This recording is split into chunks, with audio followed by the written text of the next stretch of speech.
NSE, Nuestra Señora del Encuentro con Dios, presenta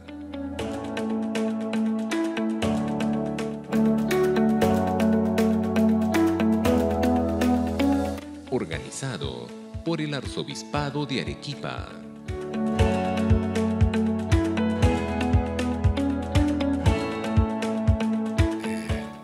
Lo hemos querido llamar Año de la Caridad, ¿no? ¿Por qué? Porque la finalidad de este año es el relanzamiento de la pastoral sociocaritativa en la arquidiócesis en tres niveles: a nivel arquidiocesano, a nivel decanato, a nivel parroquias y movimientos, ¿no? ¿Y por qué?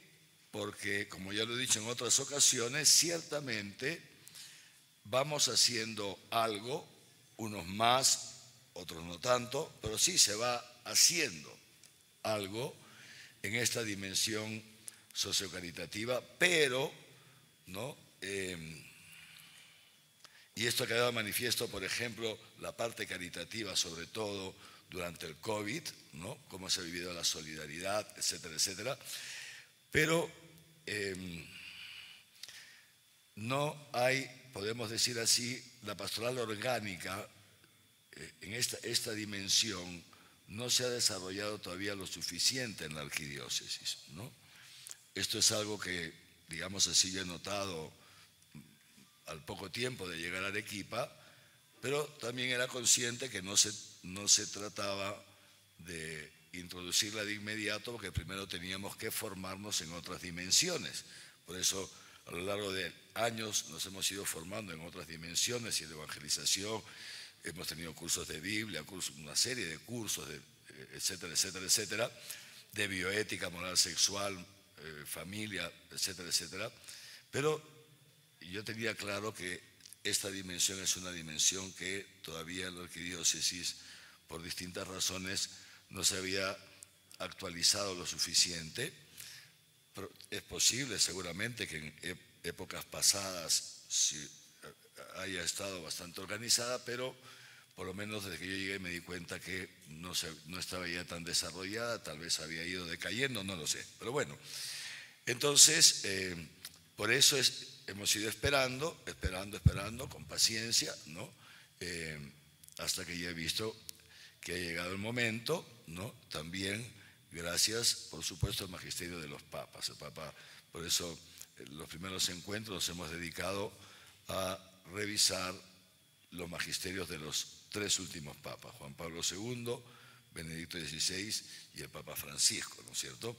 Entonces, le decía, la idea es este relanzamiento hacia una pastoral sociocaritativa renovada. El Sor Caterine, también falta el título, está mal puesto, es así, una pastoral sociocaritativa renovada. También revise lo que yo le he enviado, ¿ya? Revise lo que yo le he enviado. Entonces, vamos hacia eso, ¿sí? Esa es la finalidad de este año de la caridad, poder renovar nuestra pastoral sociocaritativa orgánica, pero no he querido comenzar con actividades, ¿no? Sino primero tenemos que poner los fundamentos, eso es lo que les he explicado desde el inicio del año. Por eso los primeros encuentros los hemos dedicado a la teología de la caridad, ¿no? A partir del magisterio de los papas, teología de la caridad. Y luego los siguientes encuentros hemos hablado sobre doctrina social de la Iglesia, ¿no es cierto? Y el encuentro anterior estuvo el profesor, ¿cómo se llama el que vino? Irrazábal, ¿no? El padre Gustavo Irrazábal, ¿no? Etcétera. Y antes estuvimos el padre César y yo. Entonces, ¿por qué? Porque si no tenemos los cimientos doctrinales bien puestos, entonces caemos en un mero activismo. Y no se trata de un mero activismo, ¿no es cierto? Necesitamos tener la doctrina bien clara, que son como las columnas sobre las cuales luego ya construiremos nuestra pastoral, es decir, ya acciones concretas. Acciones concretas las veremos, propuestas de acciones concretas las veremos en la asamblea pastoral, que es en diciembre. Ya tenemos la fecha, ya los párrocos les avisarán. En noviembre veremos cada una de las dimensiones de la pastoral sociocaritativa en noviembre las vamos a ver, digamos así, con un poco de profundidad. Ahora, este curso, después de haber hecho Teología de la Caridad, Doctrina Social de la Iglesia, ahora la idea es esta: vamos a partir de la Iglesia, lo que es la Iglesia como comunión, la misión de la Iglesia. Vamos a dar unas pinceladas sobre los aportes del Papa Francisco a la eclesiología, pero siempre nos vamos a mover hoy día en esto. Vamos a, con la gracia de Dios, la ayuda de Dios, vamos a contemplar el misterio de la Iglesia. El misterio de la Iglesia. Hablaremos de eso hoy día. Mañana vamos a ir descendiendo. Dimensiones fundamentales de la misión de la Iglesia. Lo tienen en su programa, ¿se dan cuenta? Dimensiones fundamentales de la misión de la Iglesia. Estos primeros temas los va a dar un servidor. Y luego ya entraremos dentro de estas dimensiones, después de estas dimensiones, entraremos concretamente a la pastoral sociocaritativa. Y en general, mañana será una introducción general. Pasado mañana veremos las diversas áreas de la pastoral sociocaritativa, pero una visión, digamos así, de conjunto, y luego unas pautas para la renovación. Ya vamos a ir entrando, ¿ven? Unas pautas para la renovación de la pastoral sociocaritativa a la luz de la sinodalidad de la Iglesia. Y estos últimos temas, los tres, uno mañana y dos pasados, los va a dar la licenciada Laura Vargas, que ha sido durante años secretaria ejecutiva de la Comisión Episcopal de Acción Social. Una mujer estupenda, con un espíritu estupendo, una experiencia enorme, tiene años trabajando en esta área en lo que es pastoral sociocaritativa hasta ahora, una persona un poco mayor, ya van a ver, pero súper dinámica, y hasta ahora está ella muy, muy involucrada en algunos aspectos de esta pastoral sociocaritativa. Entonces ella va a estar con nosotros, Dios mediante llega mañana en la mañana, porque ella vive en Lima, y estará con nosotros mañana en la noche y pasado mañana. Y luego en noviembre, ya les diré en estos días, que no me acuerdo exactamente las fechas, veremos cada una de las áreas y traeremos a un experto de cada una de las áreas, ¿no? De distintos lugares. Vendrá cada uno de distintos lugares. Tendremos por lo menos cuatro o cinco expositores. Cada uno va a dar una conferencia, o digamos así, una exposición sobre el área específica, valga la redundancia, de su especialidad. Vamos a tener gente que está metida en esto durante mucho tiempo, y así nos van a presentar. Y ya con esto iremos, Dios mediante, en diciembre, iremos a la Asamblea Pastoral, y ahí veremos las prioridades del próximo año en esta renovación de nuestra pastoral sociocaritativa orgánica en la arquidiócesis, si el Señor nos lo concede, y ya sabemos el porqué, lo hemos dicho en otros momentos, que es un área muy importante, pero de eso vamos a hablar seguramente otra vez mañana. Muy bien, entonces ahora los invito a que contemplemos el misterio de la Iglesia, el misterio de la Iglesia. Dice el Concilio Vaticano II, la Lumen Gentium, el número 1 de la Lumen Gentium, dice así, comienza diciendo esto, Cristo es la luz de las gentes. El documento original está en latín y empieza diciendo Lumen Gentium Christus est, ¿no? Lumen Gentium, luz de las gentes, Cristo es, porque en latín se escribe al revés, por si acaso, es al revés en latín, ¿no? Entonces por eso el documento se llama Lumen Gentium. Los documentos de la Iglesia suelen llevar por nombre las dos o tres primeras palabras. Muy bien, entonces dice esto el Vaticano II: Cristo es la luz de las gentes, y la Iglesia es en Cristo como un sacramento universal de salvación, es decir, signo de la unidad de Dios con los hombres y de los hombres entre sí. Signo de la unidad de Dios con los hombres y de los hombres entre sí. Sacramento universal de salvación. Hay cosas que ya las he dicho otras veces, lo vamos a repetir. Pues estamos haciendo como una síntesis, ¿no? Vamos a ir por partes para poder entenderlo, ¿eh? La iglesia es en Cristo como un sacramento universal de salvación. Nos detenemos aquí. Universal de salvación. Dios quiere que todos los hombres se salven y lleguen al conocimiento de la verdad, ¿eh? Esto es palabra de Dios, ¿no es cierto? Lo dice San Pablo. O sea, Dios desea la salvación de todos los hombres, ¿eh? La salvación de todos los hombres. Y para eso ha creado su iglesia, ha fundado su iglesia. El número 8 de la Lumen Gentium dice que así como el Verbo, la segunda persona de la Trinidad,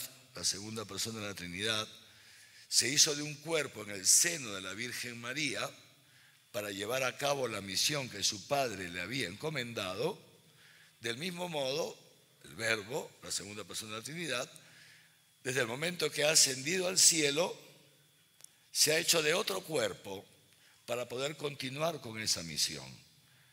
Hasta su vuelta, hasta su parusía, hasta el final de los tiempos, se ha hecho de otro cuerpo para poder continuar con su misión. Ese otro cuerpo es la iglesia, ¿eh?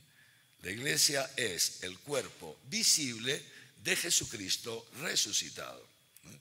Entonces, y en este sentido, por eso es que es un sacramento universal de salvación. ¿Qué es un sacramento? Un sacramento, todos sabemos lo que es un sacramento, ¿no? ¿Cuántos sacramentos tiene la iglesia? Todos sabemos, muy bien. ¿Qué cosa es un sacramento? Se los voy a decir en palabras sencillas, para poder entender.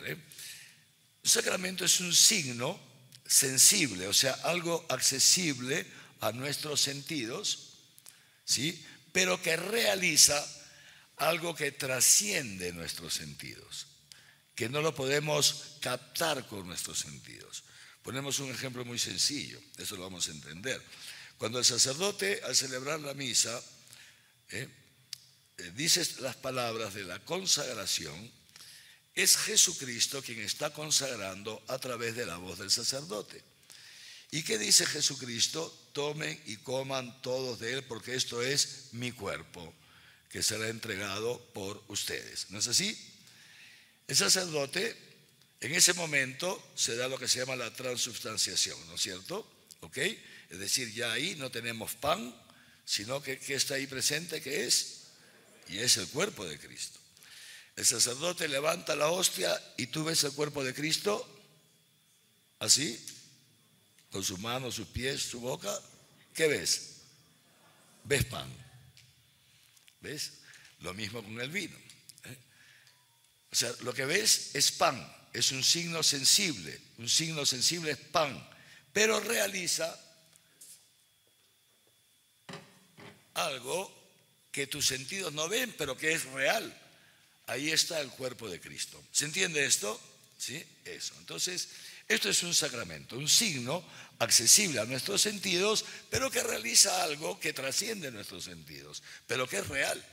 Pues esto es la iglesia. Fíjense lo que dice la Lumen Gentium, que la iglesia es en Cristo un sacramento, o sea, un signo sensible de la salvación universal, que hace presente la salvación a todos los hombres. ¿Cuál es ese signo sensible? ¿El edificio, el templo? ¿Ah? ¿Cuál es ese signo sensible? ¿Ah? La comunidad. La comunidad. La iglesia no es el templo, o sea, físico, no. La iglesia no es el templo físico.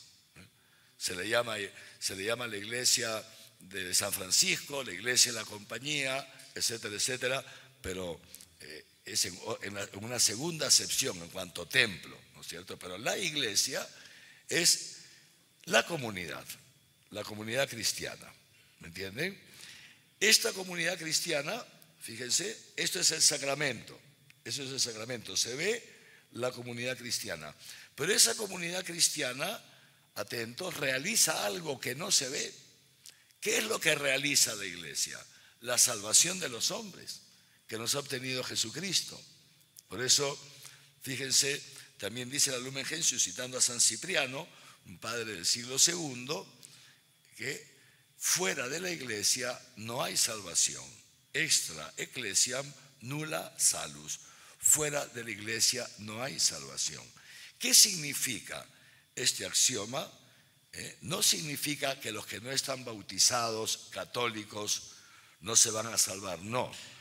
Lo que significa es que Jesucristo ha querido salvar a la humanidad a través de la iglesia, a través de la iglesia.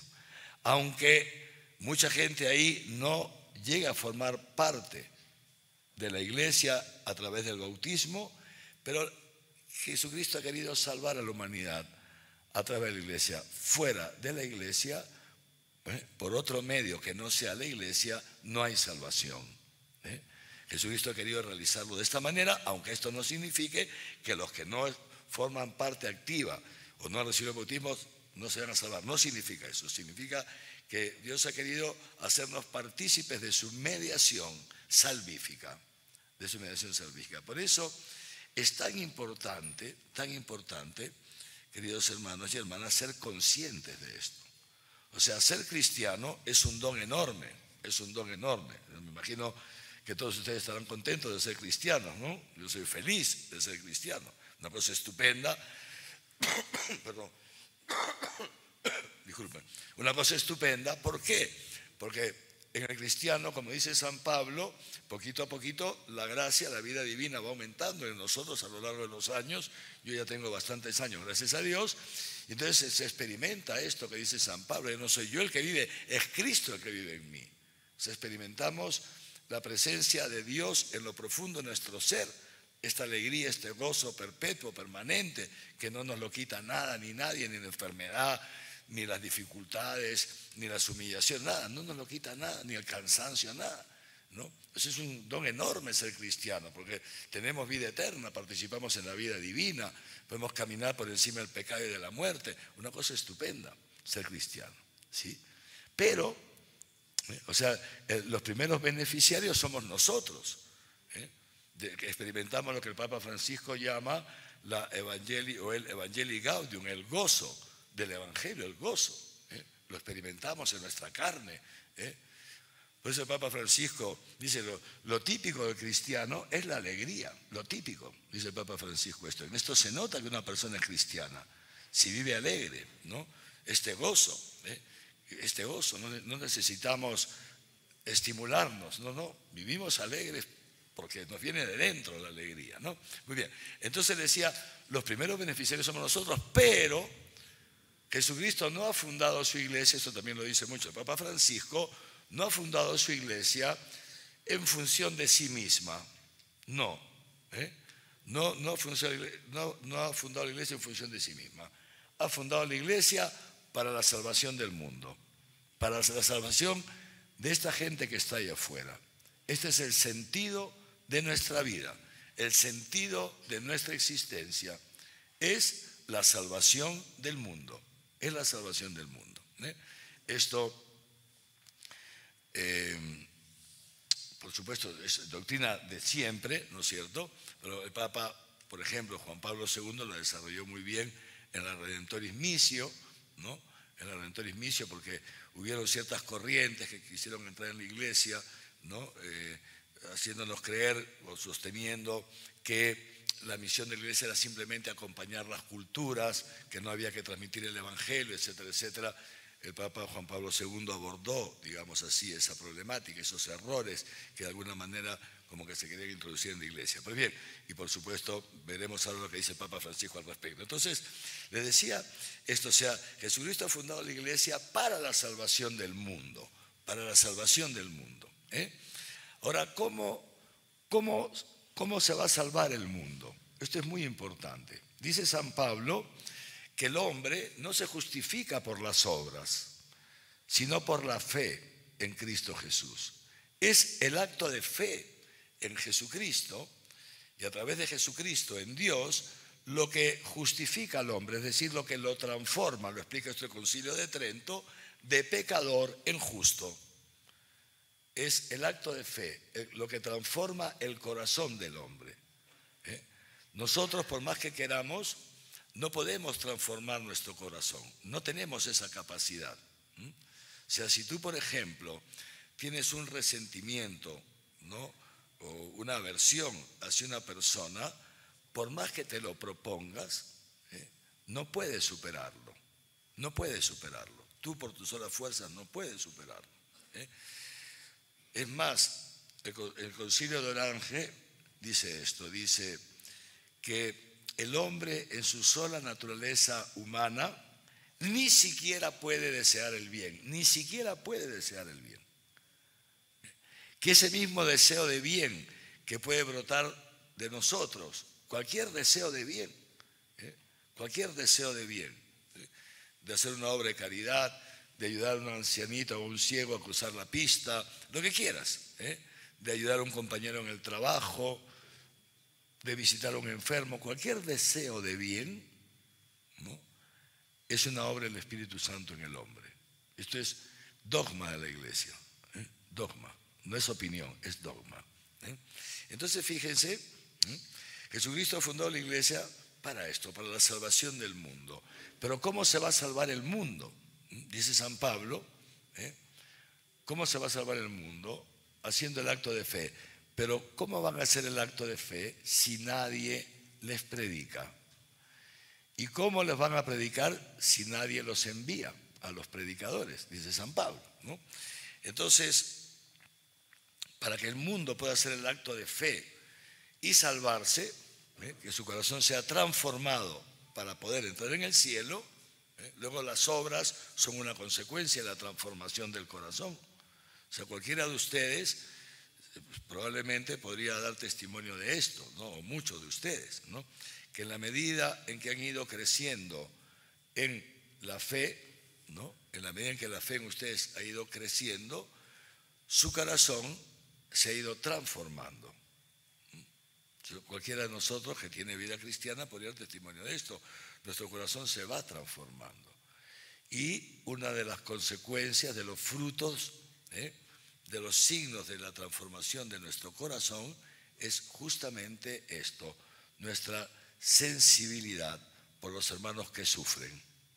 Nuestra sensibilidad. Ya dejamos de ser indiferentes ante el sufrimiento humano.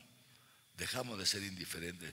Por eso fíjese el Papa cómo clama, y los papas anteriores también, ¿no? Por ejemplo, el Papa todos los domingos recemos por la martirizada Ucrania. Sufre el Papa. Ahora que ha habido esto en Tierra Santa, el Papa a salir inmediatamente, decir, por favor, cesen las guerras, cesen de matar a gente inocente, etc. Porque aunque Jerusalén nos quede lejísimos, pero no somos insensibles hacia lo que está pasando ahí. Aunque no conozcamos a esa persona que esté en el semáforo extendiéndonos la mano, no somos insensibles. Aunque no sepamos quién es, no somos insensibles. Esto poco a poco, ¿ya?, se va transformando nuestro corazón. Vamos dejando de ser egoístas, de pensar en nosotros mismos, todo va cayendo poco a poco. Pero bueno, entonces les decía,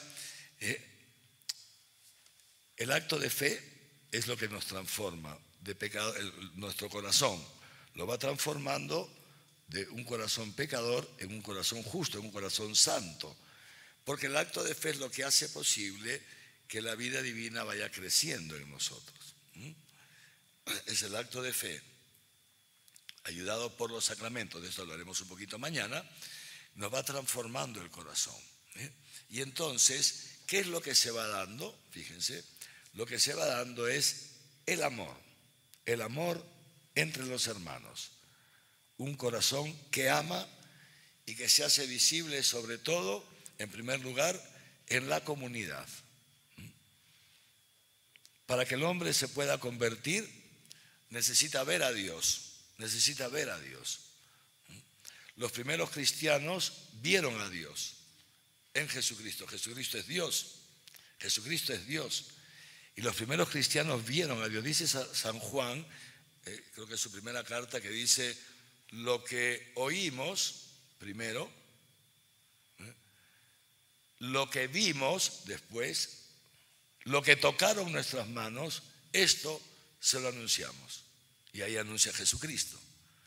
Primero oímos, Juan el Bautista, conviértanse y creen en el Evangelio, el reino de Dios ha llegado, ese es el Cordero de Dios. el apóstol San Juan, que es el que dice esto, se lo escuchó a Juan el Bautista. Lo cuenta él en su evangelio, ¿no es cierto? Que él estaba con Juan el Bautista. Cuando Juan el Bautista señala a Jesús, ese es el Cordero de Dios. Y Juan estaba con Andrés, que era su amigo, ¿no? Y entonces los dos lo siguieron al escuchar lo que hemos escuchado. Y entonces se pusieron a seguir a Jesús. Y Jesús, al ver que lo seguían, volteó y les pregunta, ¿qué buscan? Y ellos le preguntan, maestro, ¿dónde vives? Y Jesús les dice una cosa, vengan y lo verán. Lo que hemos escuchado de Juan el Bautista, que luego hemos visto, vengan y lo verán, y han tocado nuestras manos. Ellos han tocado a Dios, en Jesucristo lo han tocado. Pero ¿qué resulta? Que luego Jesucristo ha ido al cielo. ¿Y cómo se puede, cómo la gente puede tener esa experiencia que han tenido los apóstoles? De escuchar, de ver y de tocar. ¿Qué es lo que han visto los apóstoles? El cuerpo de Cristo, ese cuerpo que Él se hizo en el seno de la Virgen María. ¿Qué es lo que han tocado? Han tocado el cuerpo de Cristo que se hizo en el seno de la Virgen María, y por eso la Lumen Gentium dice ahora Cristo se ha hecho de otro cuerpo, que somos nosotros. Que somos nosotros. Fíjense ustedes, por eso dirá San Pablo, refiriéndose al Génesis, gran misterio es este, dice San Pablo. Por eso el hombre dejará a su padre y a su madre y se unirá a su mujer y será una sola carne. De modo que ya no son dos, son uno. ¿Y qué dice Pablo? Y yo lo digo, dice Pablo, de Cristo y de la iglesia. Cristo y la iglesia ya no son dos, somos uno. Fíjense ustedes, somos uno. ¿Y por qué es tan importante que seamos uno? Porque Felipe, el apóstol, antes que Jesús subiera al cielo, cuando ya Jesús por enésima vez, digámoslo así, les anuncia su partida inminente de este mundo, su partida inminente, ¿no? Ya los apóstoles se dan cuenta que la cosa ya esta vez va, no digo en serio, sino que ya se va a cumplir. Y entonces Felipe le dice, maestro, ya que te vas a ir, ya nos lo has dicho varias veces, ya has dicho que esto es inminente, te pedimos una sola cosa, y a lo último, pues ya te vas, muéstranos al Padre y eso nos basta. Fíjense. Y Jesucristo le responde esto, Felipe, tanto tiempo conmigo, 3 años de la vida pública, y no me conoces, quien me ve a mí, ve al Padre. Esto es importante. Quien me ve a mí, ve al Padre. O sea, Dios Padre, invisible, el Dios invisible, se ha hecho visible en Jesucristo. En Jesucristo. Se ha hecho sensible en Jesucristo. Los sentidos de los apóstoles han podido ver, oír, tocar a Dios en Jesucristo. Y esto es fundamental, porque eso es lo que ha hecho posible que los apóstoles se conviertan. Esto es lo que ha hecho posible que los apóstoles se conviertan. Porque luego resucitado se les ha aparecido. Y ahí, cuando se les ha aparecido, les ha enviado el Espíritu Santo. Cuando ellos han hecho el acto de fe, cuando se ha aparecido Jesucristo resucitado, hasta Tomás el incrédulo hizo el acto de fe más perfecto.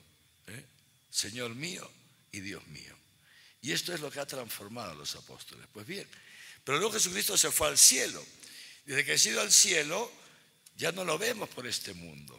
Muy poquitas veces se ha aparecido a lo largo de la historia, casos muy, muy concretos que se ha aparecido, muy poquitísimos. Otros casos se han manifestado, pero no se ha aparecido siquiera. Entonces, ¿cómo hace Dios para que la gente lo pueda ver?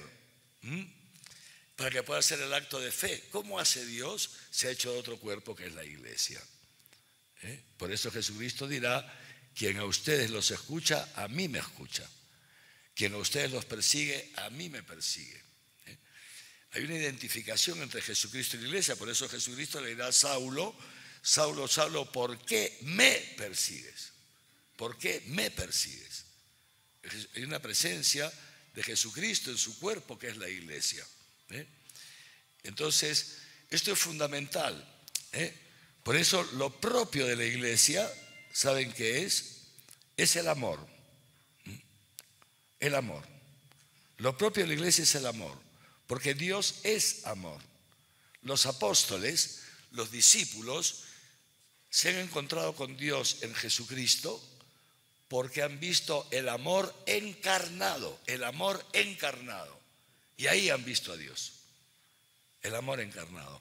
Y por eso es tan importante la comunidad cristiana. Por eso es tan importante. Ya seguramente lo han escuchado en mí y en otros lugares, ¿no? ¿Cómo se explica? Esto es el único modo en que se explica que en los primeros siglos, pese a toda la persecución que sufría la iglesia, pese a todo lo que significaba ser cristiano, que te corrías el riesgo de que te maten, te quitaban los bienes, etcétera, etcétera, te metían a la cárcel, te tiraban a los leones en el Circo Máximo, y no obstante eso, la iglesia crecía y crecía y crecía y aumentaba, pero de locos. ¿Cómo te vas a ser cristiano si hacerte cristiano ponía en riesgo tu vida, que no era broma? Te tiraban allá los leones, lean las actas de los mártires, las grandes persecuciones, las grandes matanzas. ¿Por qué? ¿Por qué la gente se hacía cristiano? ¿Por qué? Había una frase que ha trascendido los siglos y que ha llegado hasta nosotros. Mírenlos cómo se aman. Esto es lo que atraía a la gente. El amor entre los hermanos, el amor en la comunidad. Esto atraía a la gente. Mírenlos cómo se aman. ¿Y por qué atraía tanto? Porque era un amor que no es humano. Era un amor sobrenatural. Ellos eran gente humana, natural, que habían vivido, que vivían, que tenían amistades, que querían a sus mujeres, porque a veces tenían varias, ¿no? Etcétera, a sus amigos, a los hijos. Pero veían en estos cristianos una cosa distinta, un amor distinto. Fíjese, tanto así que para poder hablar del amor cristiano se tuvo que inventar una palabra, el agape, una palabra que no existía. Existía eros, existía, ¿cómo se llama el otro? Filía, en griego, para hablar del amor de amistad, del amor de atracción, pero no existía este amor gratuito, de donación, que es Dios, el agape. Y esto es lo que atraía a la gente, ¿se dan cuenta? Esto es lo que atrae a la gente. Entonces, es esto lo que hace posible que la iglesia sea este sacramento universal de salvación. Encontrarse con Dios a través de la iglesia, a través del amor entre los hermanos, a través de la comunidad. Por eso la iglesia es en primer lugar una comunión. ¿Por qué? Porque la iglesia es sacramento de Jesucristo, que es el sacramento primordial de Dios, ¿sí? Y Dios es comunión, comunión de personas. La Santísima Trinidad, de esto hemos hablado también otras veces, ¿no? El Padre, ¿no? El Padre que es la fuente sin fuente, ¿no? Que es la fuente sin fuente. El Padre es amor, Dios es amor. El Papa Francisco decía hace no mucho, no es que Dios ama, no, es que Dios es amor. El amor en Dios no es una mera actividad, no es una mera acción, no, es que Él es amor. Su naturaleza, la esencia de Dios, la naturaleza divina es amor. Dios es amor. Y entonces el amor es siempre expansivo. El amor nunca se encierra en sí mismo. 1 Corintios 13, el amor nunca se encierra en sí mismo. El amor tiende a donarse. Y es de esta manera, es bellísimo esto, contemplarlo, que en la cabeza nos excede, ¿no? Pero contemplar esto. Desde toda la eternidad, este Dios que es amor, se vuelca, se dona totalmente su ser y engendra una segunda persona. So, Jesucristo en el credo decimos engendrado, no creado. No creado, no, pero sí engendrado. ¿Quién ha engendrado a Jesucristo? Al Hijo, el Padre. De su propio ser lo ha engendrado, porque es amor. Y el amor es creativo, el amor es expansivo. Entonces Dios, esto se da desde toda la eternidad, ese gran misterio de la Trinidad que el pueblo de San Agustín se rascaba la cabeza tratando de entender. Conocen la historia, ¿no es cierto? ¿No? Y estaba cavilando ahí por la orilla del mar. ¿Saben esa? ¿No? Sí. Ajá.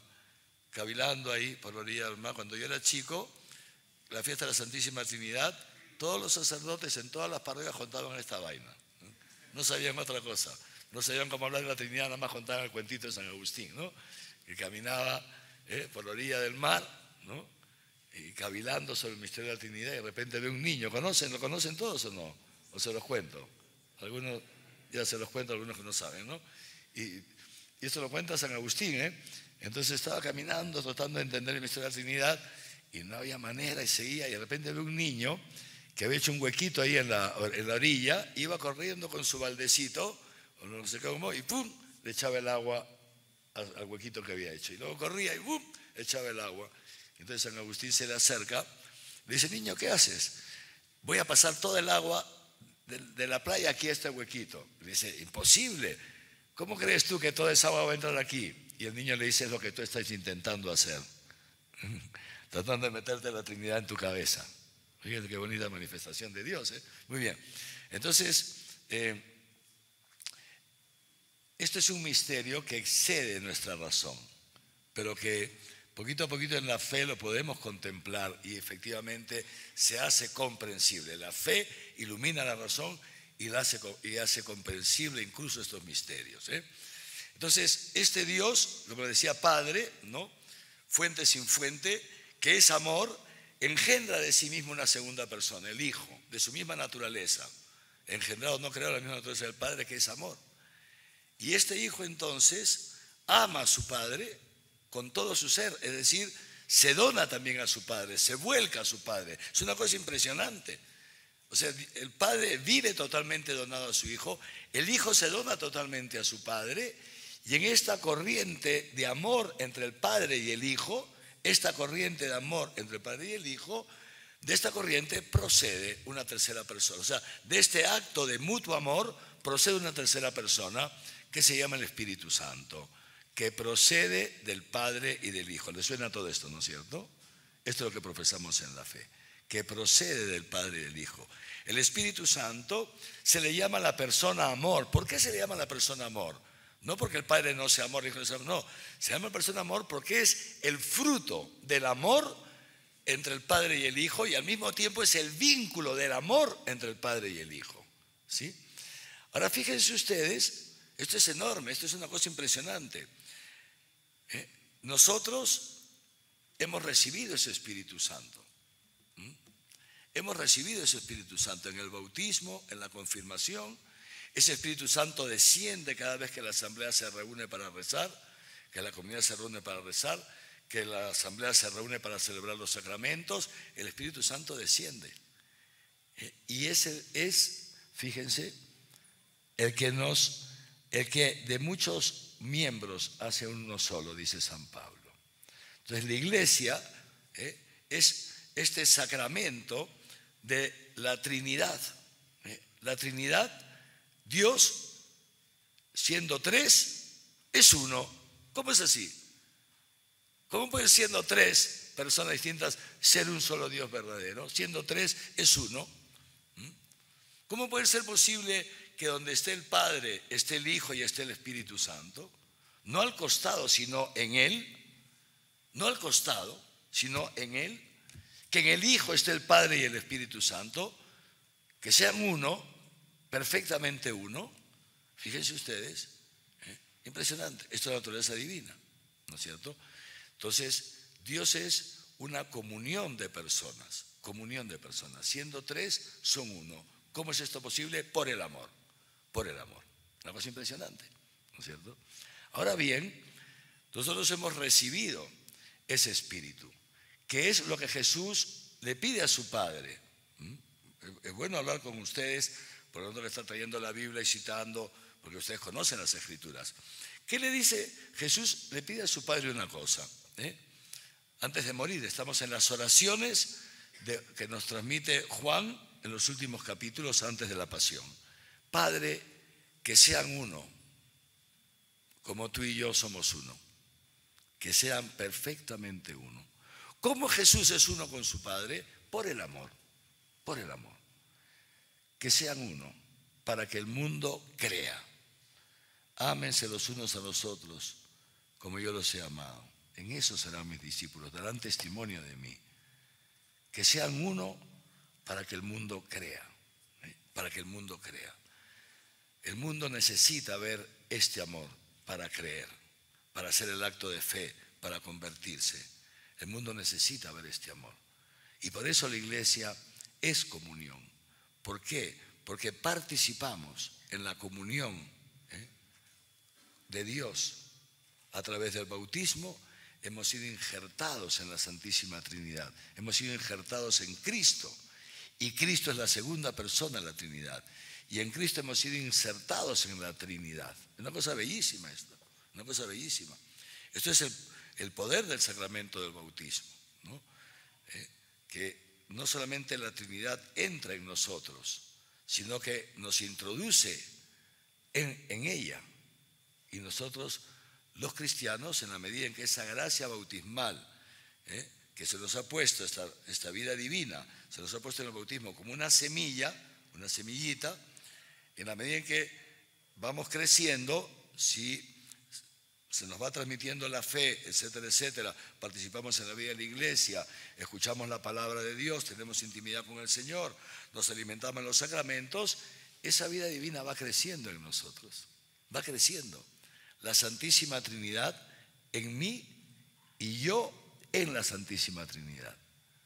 Dirá San Pablo, en Dios vivimos, nos movemos y existimos.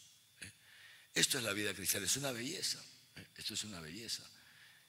Y de ahí nos viene este gozo, esta alegría que decíamos en antes. Una cosa impresionante. Experimentar en lo profundo del ser la Santísima Trinidad, a este Dios amor que nos regenera constantemente, que nos va dando su vida constantemente, que nos ama desde dentro, que no es un tema de cosquillitas en el corazón, que eso es para principiantes, ¿no? A veces Dios, cuando nos quiere atraer un poquito al principio, sí nos da unas cosquillitas en el corazón, ¿no? Como un niño cuando te quiere ganar la amistad de un niño, pues un chocolatito, ¿no es cierto? Pues eso, Dios nos da a veces esos chocolatitos, ¿no? Luego ya, en un momento en que ya nos empieza a quitar los chocolatitos, ya rezas y no sientes nada, no se te mueve nada. He sido mucho tiempo rector de un seminario, 10 años he sido rector, y después de un tiempo ya empezaba a venir un seminarista, otro seminarista, así conforme iban avanzando en la formación. Padre, necesito que me ayude, estoy mal, estoy en crisis, ¿qué te pasa? Es una de las primeras palabras que aprenden los seminaristas, los chicos del entrar al seminario, es crisis, ¿no? Una de las primeras palabras que aprenden, pero bueno, no, es que ya no siento nada cuando rezo. ¿Cómo que no siento nada? No, no siento nada. ¿Y qué sentías? No, aquí sentía, bueno. Estoy rezando mal, no, al contrario, has rezado tan bien que ya ahora Dios te invita a otra etapa en la vida, a la gratuidad del amor, que no lo busques para sentir cosquillitas, una relación más gratuita. Pues, en fin, entonces les decía esto, la Trinidad es una comunión de personas y la iglesia, siendo sacramento de Cristo, es en Cristo también un sacramento de la Trinidad, sacramento universal de salvación, es decir, signo visible de la unión del hombre con Dios y en consecuencia de la unión entre nosotros. Y esto es lo que hace visible a Dios en este mundo, el amor entre los hermanos, el amor entre los hermanos. Esto es lo que hace visible a Dios, para que el mundo pueda creer que sean uno, como tú y yo somos uno, para que el mundo crea, para que el mundo pueda hacer el acto de fe. Entonces, por un lado, esta comunión. Pero esta comunión, les decía, Dios, esta comunión que es la iglesia, que vive en la comunión en las dos dimensiones, vivimos la comunión con Dios, se llama la dimensión vertical de la comunión, vivo en comunión con Dios y en consecuencia vivo en comunión con los hermanos.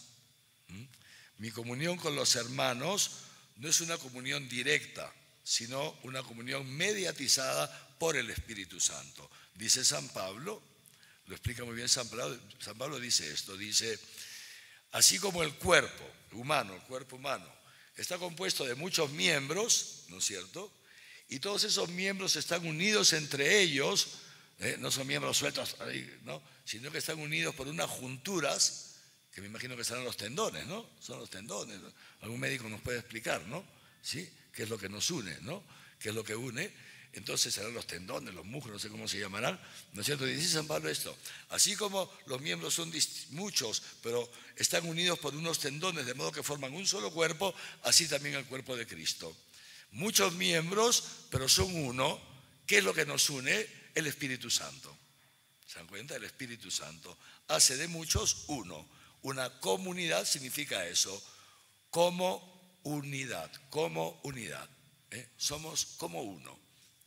Y esto es, les decía, entonces se llama la dimensión horizontal de la comunión. Esta dimensión horizontal solo se puede dar en la medida en que se dé la comunión vertical, es decir, la comunión con Dios. Y aquí quiero hacer un paréntesis, me escapo un poquito, pero aprovecho para decirles esto. Esto es, por ejemplo, también fundamental en el hogar. ¿Por qué tantos matrimonios se rompen? ¿Saben por qué? Porque antes de romper la comunión entre ellos, han roto la comunión con Dios. Ahí está el problema. Si los esposos están en comunión con Dios, entonces están en comunión entre ellos. Porque la comunión vertical siempre produce la comunión horizontal. La comunión horizontal. Si uno de ellos rompe la comunión vertical, rompe la comunión con Dios, inmediatamente rompe la comunión con el otro. Y ahí vienen los problemas en el matrimonio. Por eso es muy importante que los matrimonios y la familia con los hijos vivan la fe en comunidad, en la comunidad familiar que se llama iglesia doméstica. Es muy importante que los esposos recen juntos. Algunos, aquí veo bastante jóvenes, luego ya tendrán sus enamoradas, sus novias, se casarán, otros ya están casados. Y le digo, esto es fundamental. No basta que tú vayas a misa y tu esposo se quede en la casa. La comunión se va a romper. Pueden llegar a un armisticio, ¿no? Una declaración de paz, ¿no? ¿Ya? Entonces, tú chupas con tus amigos, juegas el fútbol y yo voy con mis amigas a la misa y visto al niño Jesús y tal. Bueno, si puedes llegar a eso, ¿no es cierto? Pero eso no es comunión. No es comunión, ¿no es cierto? Pues bien, entonces, ese era nada más un paréntesis. Es tan importante rezar en familia, fundamental, pero bueno, no es el tema de esta noche. Entonces, esta comunión, fíjense, esta comunión, ¿no?, que se realiza de esta manera, entonces Dios la ha creado, les decían antes, no para sí misma. Jesucristo no ha creado la iglesia en función de sí misma, no, es un sacramento, un signo para los de fuera, para que el mundo crea. Por eso la iglesia, dice el documento Ad Gentes del Vaticano II, la iglesia es por esencia misionera. Existimos para los demás.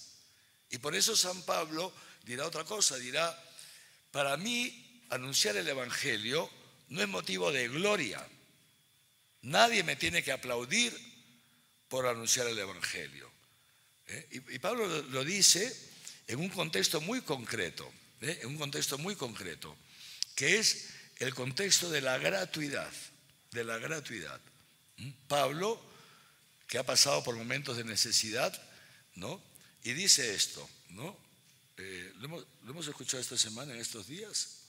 He llegado yo haciendo la lección divina en alguna misa de estos días, que ha dicho San Pablo. Entonces, fíjense lo que dice San Pablo, ¿no? Dice, sé vivir en la escasez y en la abundancia. Eso lo hemos escuchado en la misa del domingo, la escasez y la abundancia, ¿no?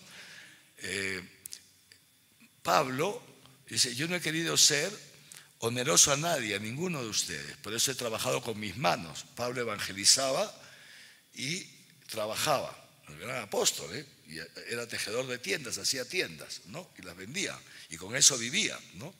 Pero en un momento, los filipenses, en un momento estaba pasando Pablo una enorme necesidad, los filipenses, que era una comunidad que había evangelizado y tenía mucho amor a Pablo, hicieron una colecta entre ellos y esto es lo que dice Pablo, lo que hemos escuchado el otro día, ¿no?, etcétera. Entonces, bueno, pero Pablo dice en este contexto, dice esto, yo nunca he cobrado nada por evangelizar. Nunca. Yo soy un apóstol. Nunca he cobrado nada por evangelizar. Nunca les he pedido nada. Porque para mí, evangelizar, dice San Pablo, no es motivo de gloria. Nadie me tiene que pagar porque yo les predico el evangelio, lo celebro en una misa. Nadie me tiene que pagar, dice San Pablo. O porque los he bautizado. No tengo yo una tabla de aranceles, tanto por bautizo, tanto por misa, tanto por no sé qué. Dice San Pablo, no.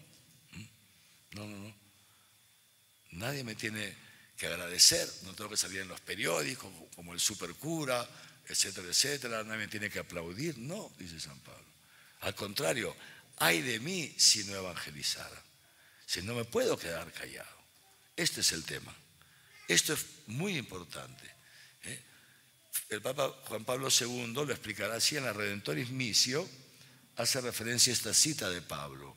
Y dice esto, Juan Pablo II, dice, la misión de la Iglesia no responde tanto a un mandato del Señor, que lo hay. Jesucristo resucitado, que dice a los apóstoles, vayan por todo el mundo y anuncien el Evangelio, ¿no es cierto? Y todo el que cree y se haga bautizar se salvará. En otro momento dice, vayan por todo el mundo y anuncien el Evangelio y bautícenlos en el nombre del Padre, y del Hijo y del Espíritu Santo. O sea, hay un mandato, sí.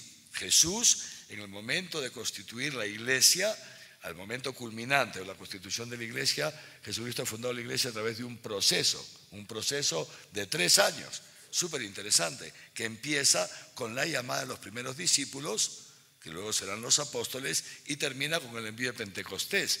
Jesucristo ha ido creando la Iglesia poco a poco, a lo largo de esos 3 años. El momento, digamos, si quieren llamarlo así, central es la cruz, ¿no? Donde de su costado salió sangre y agua, la sangre signo de la Eucaristía, el agua signo del bautismo. Es el momento, digamos así, culminante, pero no el conclusivo. El proceso concluye con el envío del Espíritu Santo en Pentecostés, es decir, metiendo en los apóstoles el Espíritu Santo, o sea, la Santísima Trinidad, la vida divina. Ahí concluye la misión, el proceso fundacional de la Iglesia. Y Jesucristo ha dicho esto, vayan por todo el mundo, sí. O sea, ya al momento de fundarnos, nos ha dicho para qué nos ha fundado. Para ir por todo el mundo, para que la gente, para anunciar el Evangelio. Esa es nuestra principal misión. Mañana veremos cómo se anuncia el Evangelio.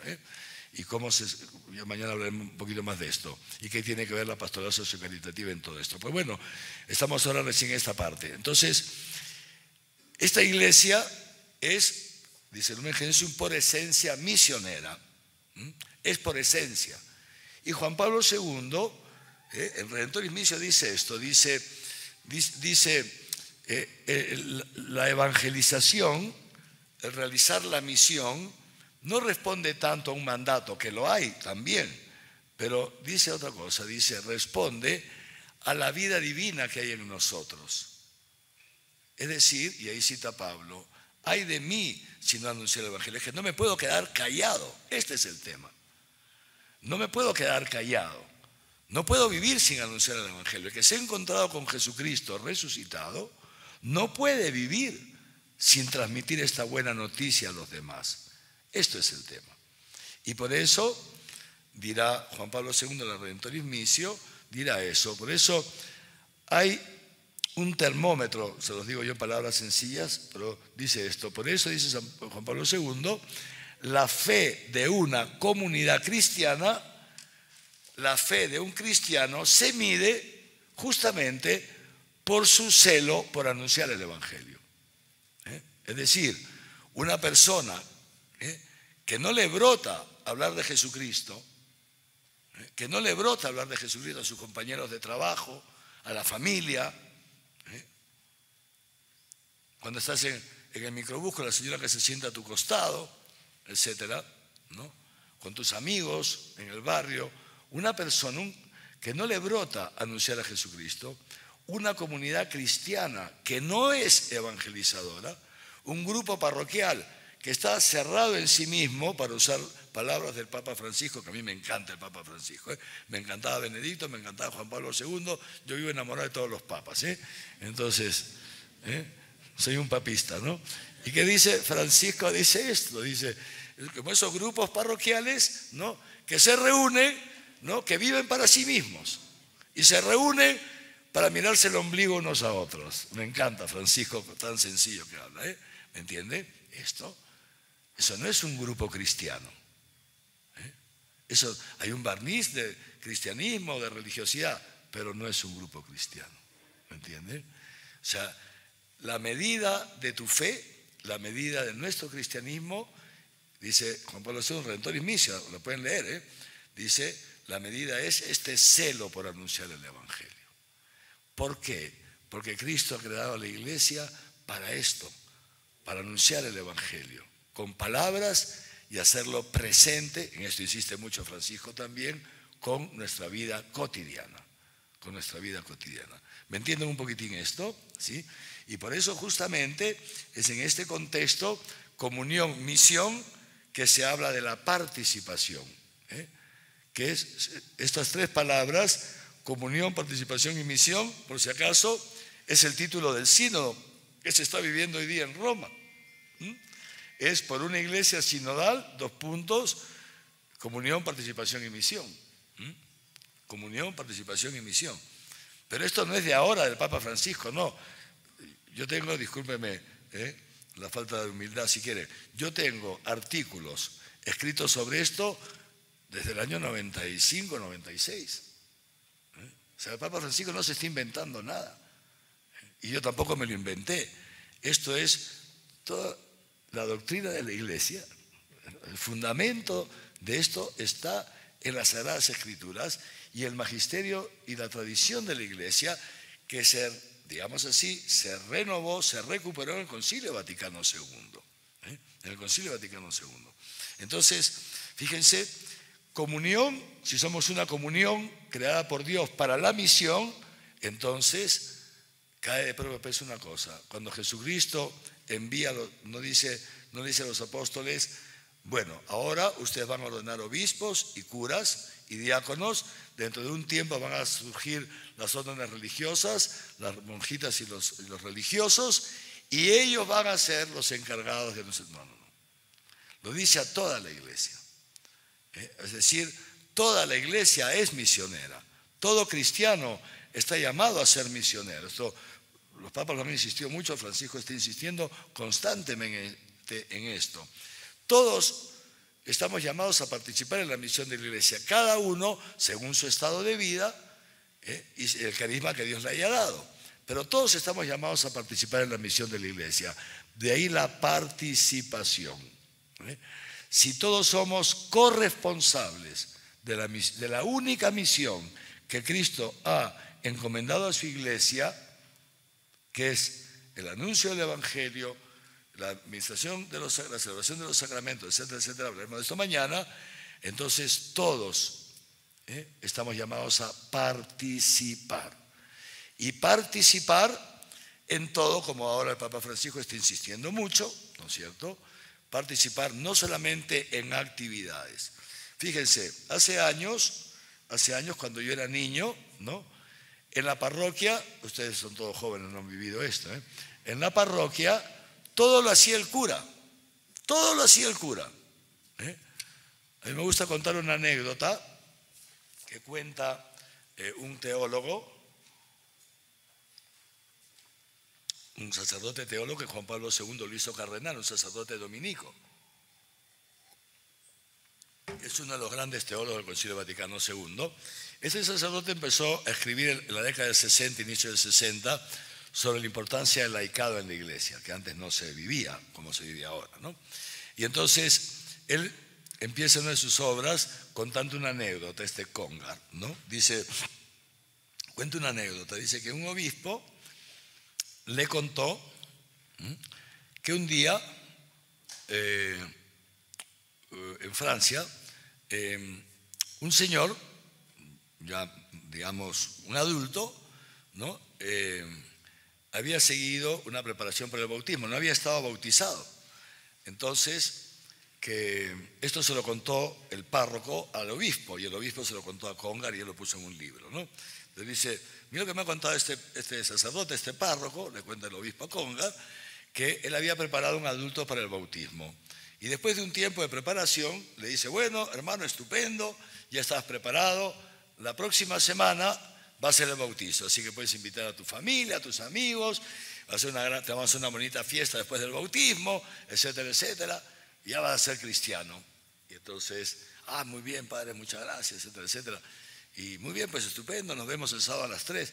Y él le dice, padre, pero una consulta. Él dice, ya tengo toda la operación, estoy encantado, conozco a Dios, conozco todo, pero hay una cosa que no me ha quedado claro. Le dice, ¿qué cosa?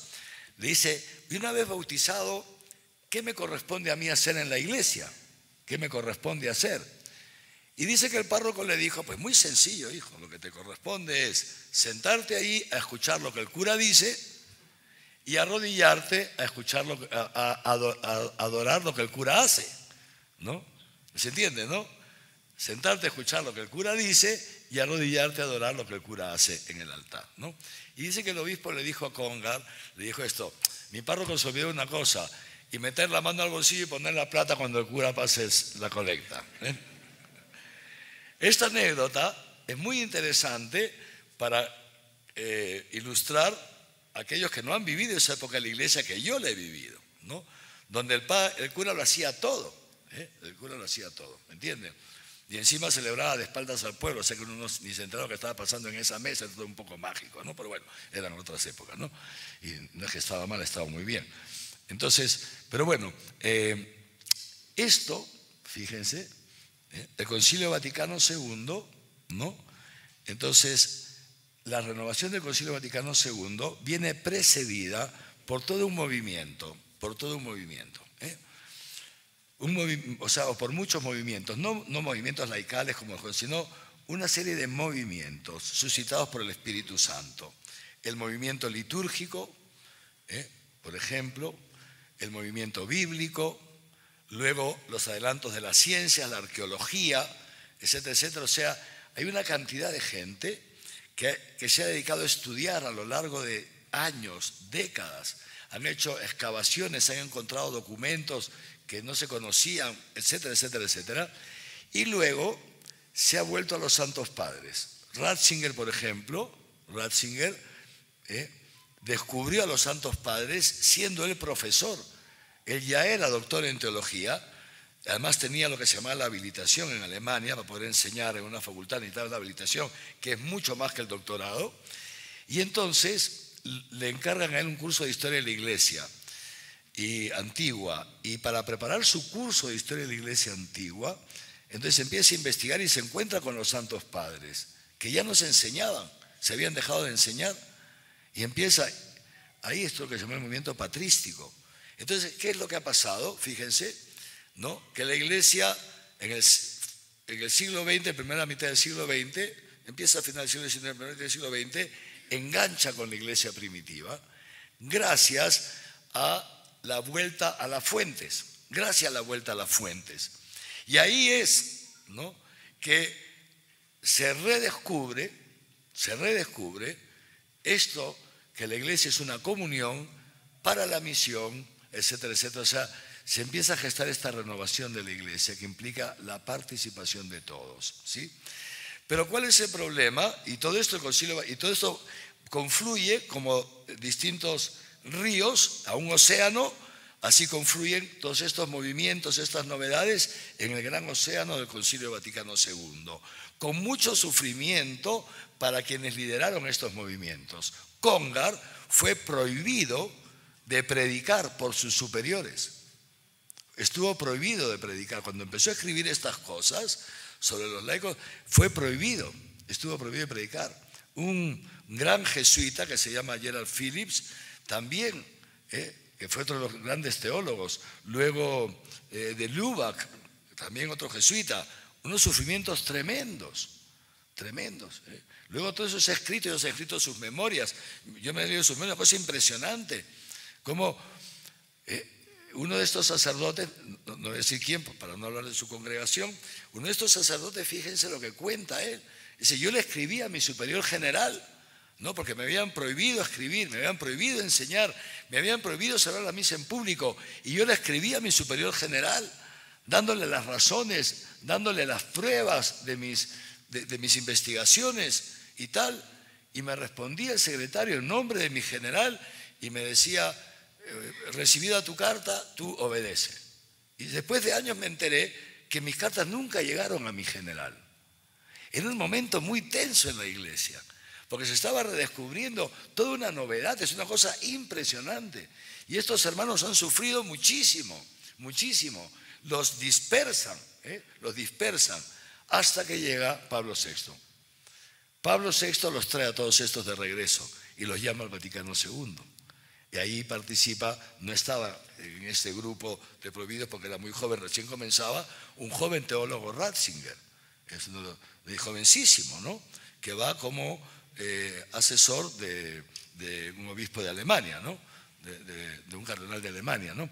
Entonces, fíjense, es una cosa impresionante. ¿Por qué les cuento todo esto? Porque ya decía Congar entonces que el Concilio Vaticano II ha significado una renovación de la Iglesia, un giro, le llama un giro copernicano, un giro de 180 grados respecto a la autocomprensión de la Iglesia. Un giro de 180 grados, una cosa impresionante, ¿no? Ahora, hago un paréntesis. Entonces, Monseñor, ¿qué está diciendo usted? ¿Que todos los siglos pasados la Iglesia estuvo equivocada? No estoy diciendo eso. No puedo abundar ahora en esto, ¿no? Si quieren pueden estudiar teología en el seminario, ahí les enseño, ¿no? ¿No? Entonces, ahí sí tenemos un semestre entero. Entonces, le decía esto, o sea, no es que estuvo mal, no. Todo tiene un fundamento histórico, Todo, no les puedo explicar todo, que es tan bello, pero todo esto responde a un fundamento histórico. La última parte fundamentalmente responde a la reforma luterana. La reforma luterana, entonces parte de ciertos principios, la sola fe, y la Iglesia dice no. Santiago, muéstrame tu fe sin obras, que yo por mis obras te mostraré mi fe. ¿Las obras son necesarias para la salvación? Sí, no basta la fe. La fe sin obras es una fe muerta. En fin, ¿no? Entonces, los luteranos van contra la jerarquía, la estructura jerárquica de la Iglesia, van contra la estructura jerárquica. Ellos no tienen el sacramento del orden como lo tenemos nosotros. La Iglesia Católica tiene que hacer mucho énfasis en la estructura jerárquica. O sea, hay condicionamientos históricos, no nos podemos detener ahora. No es que estuvo mal, estuvo estupendamente bien. Ahí en esa época surgieron cuantísimos santos con esa autocomprensión de Iglesia. Santa Teresa de Jesús, Santa Teresa del Niño Jesús, San Ignacio de Loyola, San Juan Bosco, bueno, todos los santos prácticamente que conocemos, nuestra Beata Sorana de Los Ángeles, Santa Rosa de Lima, San Martín, me podría pasar toda la noche, santos que han surgido. No es que estuvo mal, no es una época de la Iglesia que se llama la cristiandad, que estuvo estupendamente bien. Pero entonces, al redescubrir esto, fíjense ustedes, ¿no? El clero, ¿no es cierto? Gran parte del clero y de los laicos no han seguido esta renovación de la Iglesia. Y entonces, ¿qué sucede? ¿No? Todavía, en pleno siglo XX, los sacerdotes, estamos hablando del Vaticano II del 62 al 65, el clero había sido formado en el clero, que eran sacerdotes en la década del 70, 75, etcétera, habían estado formados antes del concilio, ¿me entienden? Antes del concilio. Y muchos de ellos no habían seguido el concilio, no comprendían esto que estaba pasando. Y esos han sido los formadores en los seminarios durante las décadas siguientes. Entonces es una cosa súper complicada. Por eso se dice, para que un concilio se llegue a la práctica, se extienda al pueblo santo de Dios, pueden pasar 100 años, porque es que tienen que surgir 2 o 3 generaciones hasta que el concilio se termine de aplicar, y el Papa Francisco lo ha recordado hace poco, ¿no? Por eso, porque le pidieron al Papa, algunos le pedían que haga un concilio Vaticano III, y cuando un periodista le pregunta en una entrevista, dice, ¿está usted pensando? Y dice, no, todavía no, porque ni siquiera estamos aplicando el Vaticano II, todavía estamos a mitad de aplicación. Y dice ahí, hace falta por lo menos 100 años para que se aplique un concilio. Entonces, ¿por qué les digo esto? Por la participación. Entonces, poco a poco los sacerdotes comienzan a entender la importancia de la participación. Entonces, sí, los laicos tienen que participar. Entonces, ¿qué hace? Los obispos dicen que hay que crear los consejos pastorales parroquiales. Entonces el sacerdote crea su consejo pastoral, ¿no? Entonces, y ahí tienen que estar representados, no sé qué. Primero, algunos sacerdotes comienzan a crear su consejo pastoral con sus patas, ¿no? Con sus patas, ¿me entienden, no? Con los más ayayeros, con los más cucufatos, ¿no? Con las beatas ahí, ¿no? Que no lo contrastan, ¿no es cierto? Con la gente que piensa como él, hace su equipo, ¿no es cierto? Luego la iglesia dice, no basta, tienen que estar representados todas las realidades que hay en la parroquia. A nivel consejo pastoral parroquial, en la arquidiócesis, todas las realidades de la arquidiócesis. O sea, yo doy clase en el seminario y siempre le digo esto a los seminaristas. En cuarto de teología, cuando les enseño esto de parroquias y todo esto, siempre les digo esto. Mira, cuando era el consejo pastoral, es absurdo que llames a gente que piensa como tú. Yo digo, para pensar como yo ya estoy yo, no necesito más gente, ¿no?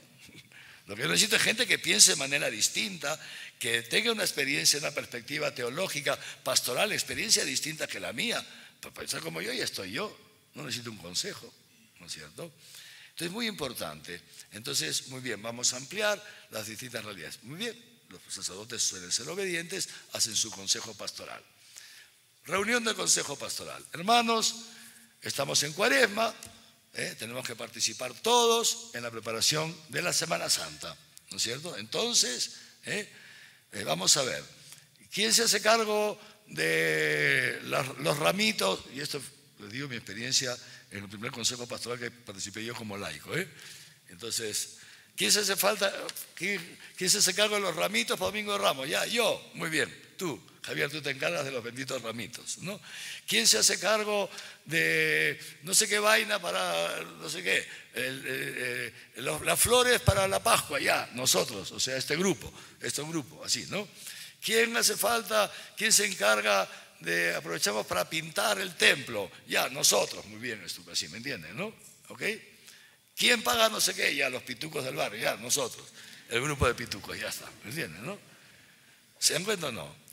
Y o sea, este era el consejo pastoral. El cura, perdónenme la palabra, el sacerdote, el párroco, que decidía lo que se tenía que hacer y se lo encargaba a los laicos, meros ejecutores de decisiones tomadas por el párroco. Esto es participación, es un inicio de participación, pero no suficiente, ¿no es cierto?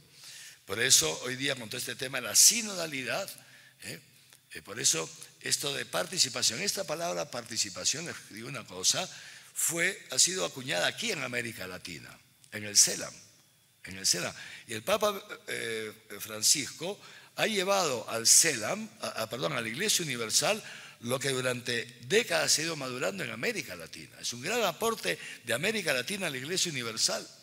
El documento de Aparecida, pero antes de Aparecida, Santo Domingo, Puebla, etcétera, que tiene unas cosas estupendas que nosotros mismos tantas veces no le hemos sabido aprovechar en América Latina. Pero bueno, a lo que voy, ¿ven? Entonces, dicen, no, la participación también en los procesos de toma de decisiones, ¿me entienden? O sea, no se trata de decir, vengan, consejo pastoral, he decidido que vamos a hacer esto, ¿quién se encarga de cada cosa? No. Sino, vengan consejo pastoral, se acerca la Pascua, estamos por comenzar un nuevo año pastoral, ¿qué hacemos? ¿A qué nos llama Dios en este nuevo año pastoral? ¿A qué nos está llamando Dios? ¿Me entiende la diferencia? Entonces, recemos y dialoguemos y juntos, esto es lo que se está haciendo, se pretende hacer en este sínodo, porque quiere el Papa que sea como un ejemplo visible de aquello que está llamado a vivir la Iglesia. Rezamos y escuchándonos unos a otros, procuramos sintonizar para escuchar al Espíritu Santo.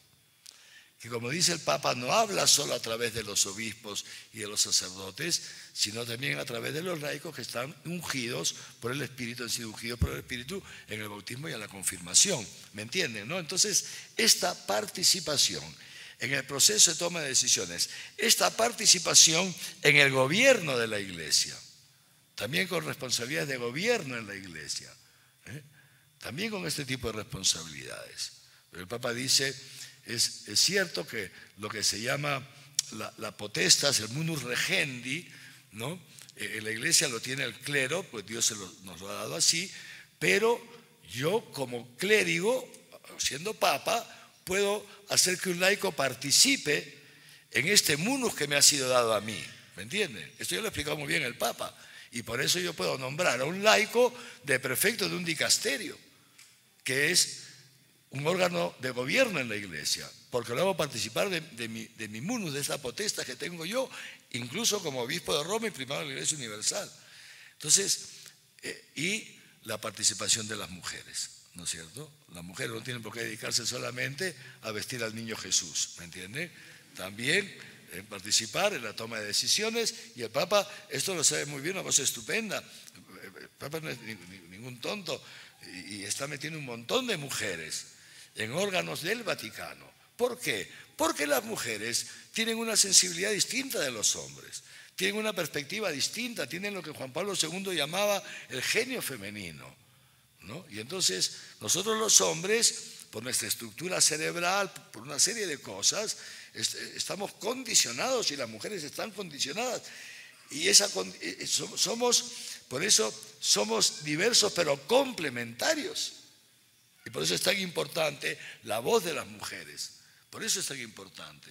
No es un problema de estar a la moda con el feminismo radical, los derechos de las mujeres, las marchas. No es eso. Que tantas veces al Papa se le critica, dice, va al ritmo del mundo. No es estúpido, es absurdo. Lean a Juan Pablo II, esa bellísima carta a las mujeres que escribió hace tiempo. Lean a Juan Pablo II, La Mulieris Dignitatem.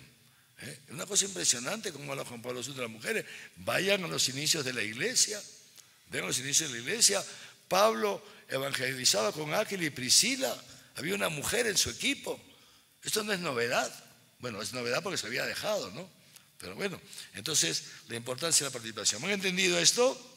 Sí, estupendo. ¿Ven? Entonces ahora simplemente me quedaría, por eso, como decía, he querido esta noche que nos aproximemos al misterio de la iglesia, comunión para la misión, y para poder realizar esa misión estamos llamados a vivir la comunión no solamente con Dios sino entre nosotros, y a participar todos de esa misión, no solamente haciendo cosas sino también en el gobierno de la iglesia, en el proceso de toma de decisiones, discernimiento comunitario, etcétera, etcétera, y luego también por supuesto en la evangelización, etcétera, etcétera. ¿Ok? Ahora, en breves minutos, porque esto es bastante breve, quiero darles 5 aportes del Papa Francisco a la eclesiología. No ecología, que dicen en el programa, me lo corrigen, se me han equivocado, a la eclesiología, ¿no? Vamos a ver, ¿alguno de ustedes se acordará? El Papa Francisco, al empezar su pontificado, dijo una cosa: sueño con una iglesia pobre para los pobres. ¿Se acuerdan de eso o no? Empezando su pontificado. Vamos a hablar brevemente de estos 5 aportes, que no es, escúcheme bien, que el Papa se los ha inventado, nada que ver, no se los ha inventado el Papa. Los papas no se inventan cosas, todo está en la revelación de Dios. Sagradas Escrituras, tradición ininterrumpida de la Iglesia, que se actualiza a través del magisterio de generación en generación.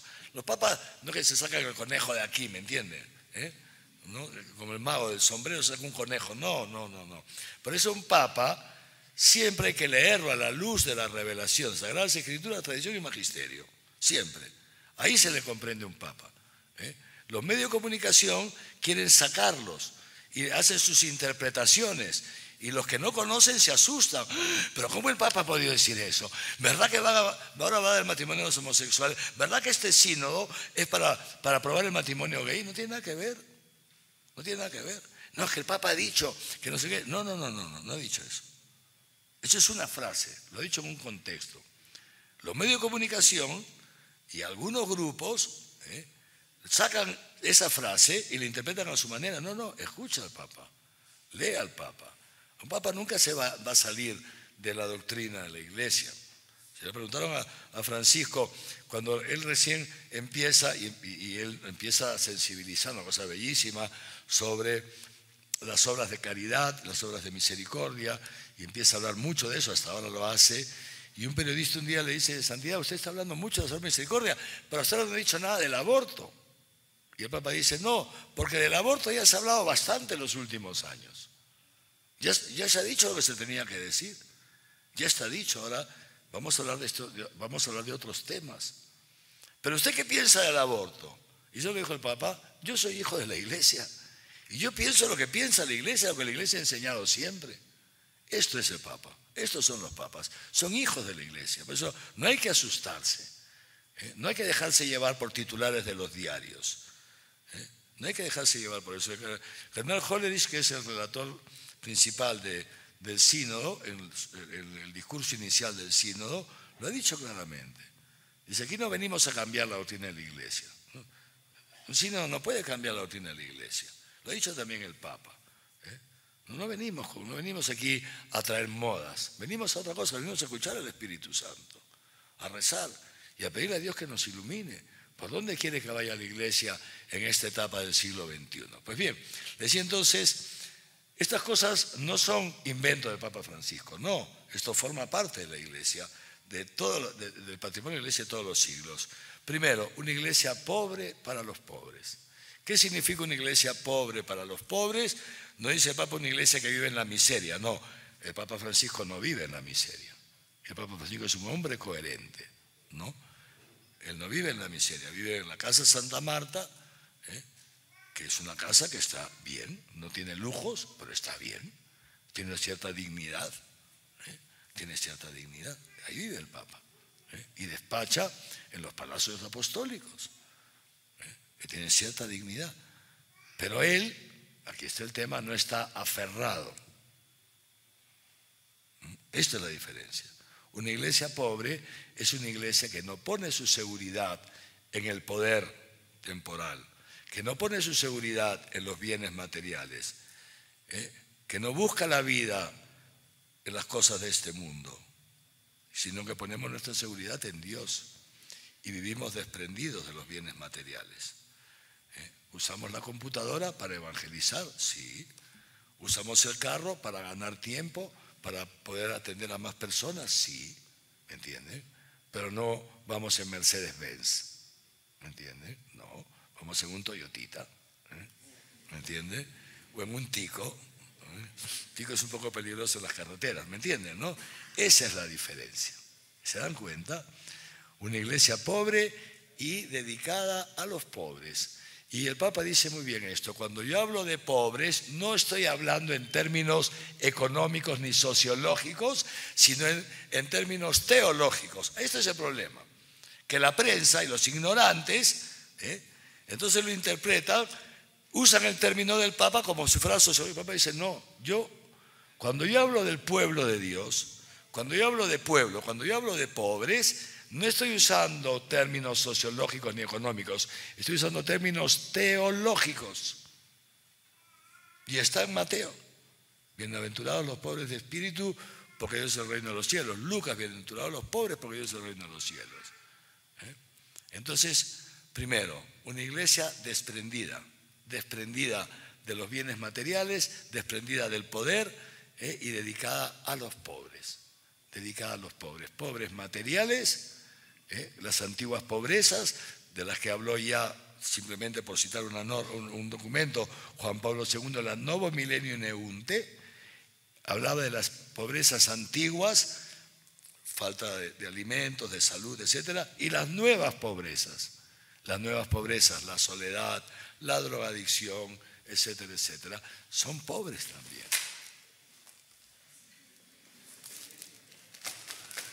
Ya, ahí se queda. Muy bien. Parece que nuestro centro pastoral no ha estado muy inspirado en preparación de este curso, ¿no? Paciencia, muy bien. Estupendo, ¿ven? Entonces, una iglesia pobre para los pobres, que nuestros destinatarios son los pobres materiales, los pobres morales, etcétera. Primero, iglesia pobre para los pobres. Segundo, ¿quién se acuerda qué más le dijo el Papa, después de ahí que dijo, una iglesia que sea hospital de campaña. ¿Le suena eso? Una iglesia que sea hospital de campaña. ¿Qué es un hospital de campaña? Son esos hospitales que se hacen de lona en las guerras, ¿no es cierto? En los desastres naturales se hacen hospitales de lona. ¿Para qué? Para que vengan los heridos, los moribundos y los atendamos ahí y los curemos. Esto. Fíjense qué bonita figura el Papa. Una iglesia hospital de campaña. Que esté ahí donde están las necesidades. Que esté ahí donde están las necesidades de la gente. Y que se dedique a curar a la gente. La gente sufre mucho. La gente vive muy herida, queridos hermanos y hermanas. Los sufrimientos que hay en el mundo, lejos de Dios, es que son horribles, horribles. Ustedes seguramente todos viven más o menos bien, todos tenemos nuestros sufrimientos, pero viven más o menos en gracia de Dios y tal. Lo que se vive en el mundo, queridos hermanos, en ese infierno, es horrible, horrible, que nosotros no nos podemos imaginar. Los sacerdotes un poco, y tal vez algunos de ustedes también, sacerdotes, porque escuchamos en confesión cosas, pero qué sufrimientos horrorosos, ¿no? Entonces fíjense ustedes, esta iglesia hospital de campaña, que podamos ir por el mundo, estar ahí en medio del mundo para curar las heridas de la gente que sufre tanto, sufrimientos físicos, sufrimientos espirituales, sufrimientos morales, horribles, violencia familiar, violencia sexual, opresión, abuso de empleadores que explotan a sus trabajadores, gente que no tiene una fuente de trabajo, etcétera, enfermos abandonados, ancianos abandonados, gente que no tiene dinero para sus medicinas, gente que está esclava de la droga, pobrecillos, que no pueden salir de la droga, del alcohol, impresionante, gente con unas heridas terribles que sufren un montón.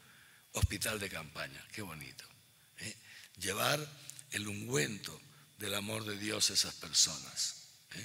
Por eso dirá el Papa III, iglesia samaritana, que va de la mano con la segunda. Una iglesia que no pase de largo ante el sufrimiento de la gente. Como ese sacerdote y ese levita, conocemos todos la parábola del buen samaritano. Que no pase de largo, porque tiene muchas cosas que hacer. Que no pase de largo por ir a cumplir a su grupo parroquial, a celebrar su misa el sacerdote y dejando a la gente herida por el demonio, por ese asaltante, tirados a la vera del camino. Que reduzcamos el ritmo y nos acerquemos a la gente y nos inclinemos, dice el Papa. Este buen samaritano es Jesucristo, que se ha inclinado para levantarnos a nosotros cuando estábamos caídos por el pecado.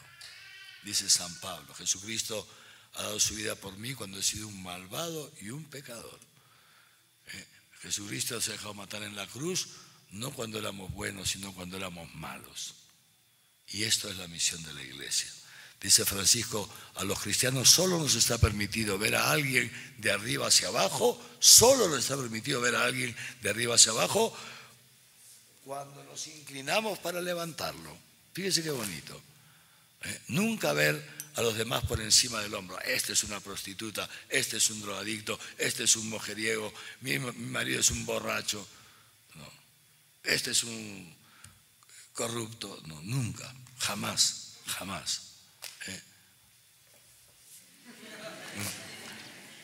Nunca, fíjense ustedes. Por eso vamos a terminar tirando todo. Sor Caterine, creo que usted y yo nos tenemos que reunir a conversar seriamente, como usted y con su equipo. Bueno, escuchen, vamos terminando, miren, escúchenme esto, atentos. Ya, no lo distraigan, ya, sácalo todo. Qué vergüenza. Y va a salir todo en el video que va a estar publicado en nuestro Face, en nuestro canal de YouTube. Bueno, paciencia. Muy bien. Entonces fíjense ustedes, por eso dice el Papa Francisco esto, ¿no? Nunca juzgar al otro. Y por eso, pues hay que entender las cosas. Cuando también al Papa Francisco en un momento le pregunta, Santidad, ¿y usted qué piensa de los gays? ¿Y qué dice Francisco? ¿Quién soy yo para juzgar a una persona que busca a Dios? Titulares: el Papa a favor de los gays, la iglesia gay, ya está. No. A mí me vino un periodista y me preguntó: ¿ha escuchado lo que ha dicho el Papa? ¿Qué cosa? Esto, tal. ¿Qué piensa usted? Le digo: por supuesto. ¿Quién soy yo para jugar a un gay que busca a Dios? Es más, le digo, ni siquiera aunque no lo buscase, aunque no buscase a Dios, ¿quién soy yo para jugar a una persona? Aunque no busque a Dios. ¿Se dan cuenta? Esto. Entonces, los transexuales, ya les he hablado, ¿no? Los transexuales, la gente que sufre muchísimo. Por eso el Papa dice, miren, fíjense: iglesia pobre para los pobres, iglesia hospital de campaña, iglesia samaritana. Cuarto, iglesia en salida. Vamos a buscar. Hemos escuchado el Evangelio el domingo. ¿Qué decía el Evangelio el domingo? Un señor que prepara un banquete de bodas, ¿no? ¿Se acuerdan o no? Eso. Y que invita, ¿no? Manda las invitaciones, ¿no? Manda a sus siervos a que inviten a los invitados estos, ¿no? Y uno dice: mira, no tengo tiempo, tengo que ir a cerrar un negocio, tengo un viaje de negocios, tengo que ir a trabajar la chacra, no tengo tiempo, etcétera, etcétera, etcétera. No le dan bola a Dios. ¿Y qué dice entonces? ¿Qué hace el Señor? Dice: bueno, vayan y traigan a todos, buenos y malos, atentos, buenos y malos. Eso dice el Evangelio del domingo, léanlo. Buenos y malos. Y lo dice Jesucristo al empezar en Mateo, porque ahora estamos ya casi terminando Mateo. Al empezar Mateo, ¿qué dice Jesucristo? ¿Qué dice Jesucristo? Como vuestro Padre Celestial, que hace salir el sol sobre buenos y malos, y manda la lluvia sobre justos e injustos. Dios nos ama a todos, a los buenos y a los malos. Entonces la iglesia, sigue diciendo el Papa Francisco, por eso nada más lejos de la iglesia que pretender ser un chetus, un grupo de puritanos, horrible, donde no dejamos entrar a los pecadores. Oye, ¿somos unos fariseos? O sea, ¿nosotros no somos pecadores acaso? ¿Acaso no somos otros pecadores? ¿Quién eres tú para cerrar las puertas de la iglesia? Por eso dice Francisco: la iglesia es una casa de puertas abiertas.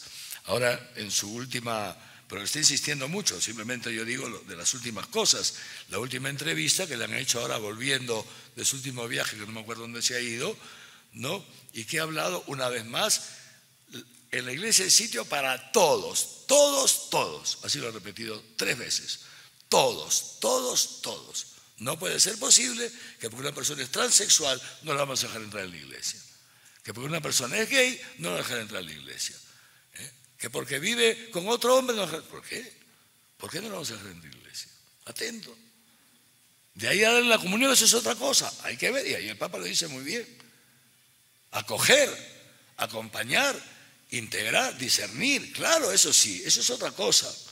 Pero no es que no puedo yo cerrarle las puertas, ¿no? Que es lo que se está haciendo, lo que se ha estado haciendo en muchas partes. Queremos un grupo de puritanos.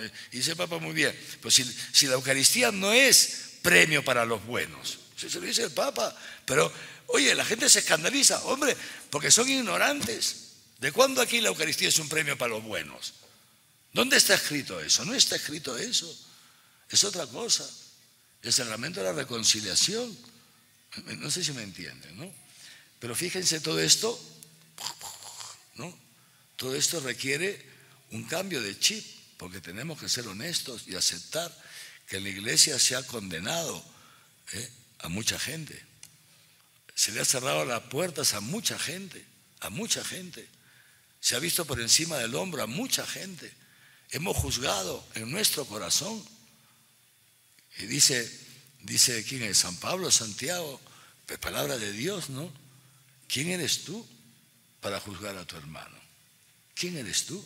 ¿Quiénes somos nosotros para juzgar? Jesucristo no ha venido al mundo para juzgar al mundo, sino para salvar al mundo. Nuestra misión es salvar al mundo, hacerle presente el amor de Dios. Entonces, Monseñor, entonces, ¿qué dice el Papa? ¿Qué dice usted?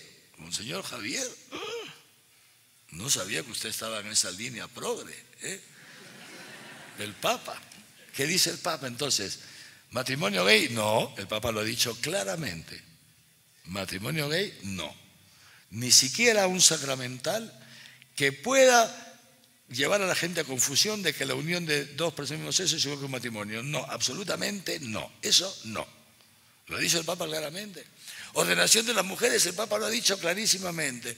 Lo acaba de decir el cardenal Hollerich al inicio del sínodo. No son temas son temas que ya están definidos por la Iglesia. No, las mujeres no pueden ser sacerdotisas, porque el sacerdocio es un sacramento, un signo accesible a los sentidos, que hace presente algo que trasciende. ¿A quién hace presente el sacerdote? A Jesucristo, claro.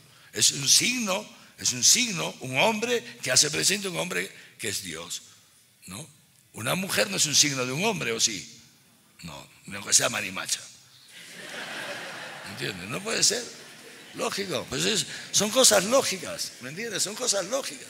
¿Ya? Muy bien, estupendo, ¿ven? Entonces fíjense qué importante esto, Fíjense qué importante esto. Una iglesia de puertas, una iglesia en salida, que vayamos a buscar a toda esa pobre gente. Decía Juan Pablo II, decía esto: tenemos que preguntarnos, Juan Pablo II, ¿cuánta responsabilidad nos cabe a nosotros de toda esa gente que se está marchando en la iglesia? ¿Cuánto de responsabilidad tenemos nosotros? Que no hemos sabido dar testimonio de la fe, que los hemos juzgado, los hemos maltratado, los hemos echado con nuestras actitudes. A mí una transexual, un transexual, no hombre que ahora tiene apariencia de mujer, ¿no? Me pedía, un día me dice: Monseñor, necesitamos un capellán, un sacerdote que nos guíe. Le digo: ¿pero por qué?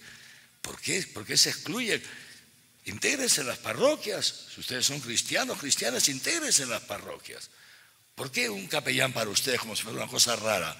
Y me mira y me dice: Monseñor, ¿sabe lo que nos pasa? Vamos a la misa. Yo llego a la misa y veo un sitio libre y me voy a sentar ahí. Como haya un niño, la mamá ¡pum!, lo mueve al niño para que no se siente a mi costado.